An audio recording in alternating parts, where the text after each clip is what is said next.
Should apprentices have their own column? Reading an article in this month's Hairdressers Journal, which is February 2025. Should hairdressing and barbering apprentices have their own column? They've done a debate there with three hairdressing salons to discuss this, whether they would do that. And the majority of them are saying, yes, they will have a column for their apprentices that they have, but they all have various ways of doing it. Now, whether they're going to do it as, whether they're capable and competent, the young person, or whether they're going to have extra training nights to see how they evaluate it, which I totally agree with. I go with that. I know when I was training apprentices that in my salon as well as at college, you would always be asking them, how do they feel? Are they capable? Are they competent?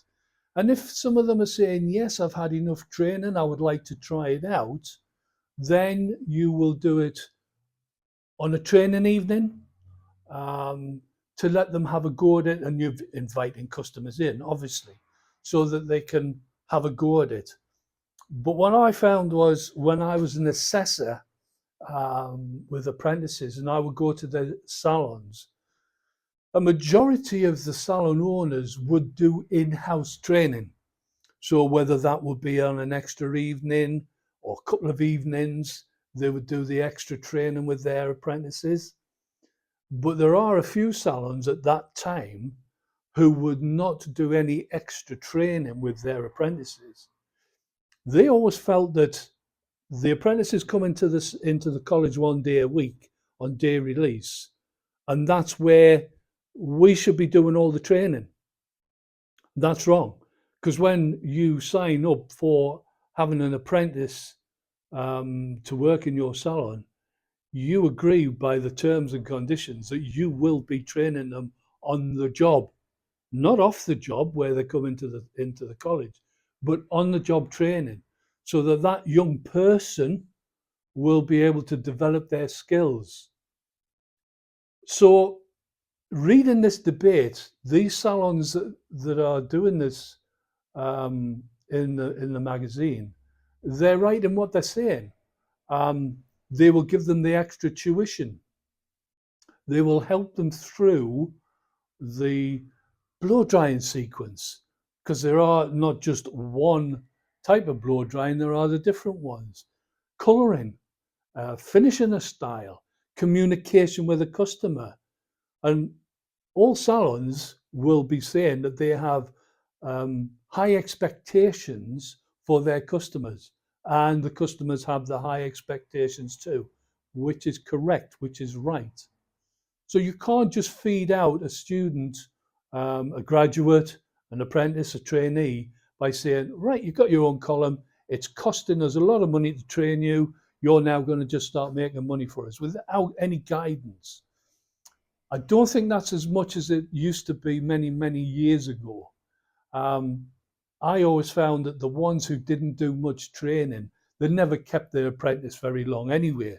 Either one, I would take them out there and try and find them another salon, or the salon owners would just say, nah, that person's not very good, I'm going to get rid of them. So if you're not training them, well, they're not going to be able to develop. And it's right that you should be looking at giving them a column to help develop your business, because if you're going to keep that apprentice or graduate, you're going to be enhancing your business, and that's so important. I'd love to hear from salon owners. Do you do a lot of in-house training? What methods do you do with your apprenticeship to get them up to their skill sets, their communication skills? What is your best method of doing that? As a trainee, as an apprentice, as a graduate, how do you feel your training is going on in your salons that you're working for? Are you getting the support? Are you getting the encouragement, the positive drive to help you? And also from customers, whoever's watching this, if you're not in the hairdressing industry, what do you feel about apprentices getting their own column. Have you had the experience of when they come, when you come in and they're going to be doing the work for you? Um, are they charging you? Is it half price? Is it free? Um, I'd like to know the comments also from different parts of the world, wherever you're watching this. What's it like in America for your training of trainees or graduates? How does it work over there in America? Same in France, Germany, in Europe. How does it work for you in those countries? Um, I'm very keen to read any comments about this, because certainly in my salon, even now, we have a bit of a training session on mannequin heads for the new ones, for the new students who are trying to get the beginnings um, of what they're doing. So mannequin heads first, then we'll put them on the clients as and when I feel that they're ready to do that. There's a lot of standing around, watching, helping out, um, because hands-on is definitely the way to do it, but also watching, listening to the hairdresser, to the barber, what they're saying, how they're talking to a customer, how they're reacting to that person. These are all important things to build your business, to grow your business. So I'd like to hear your debate about this, and I look forward to seeing you in the next video.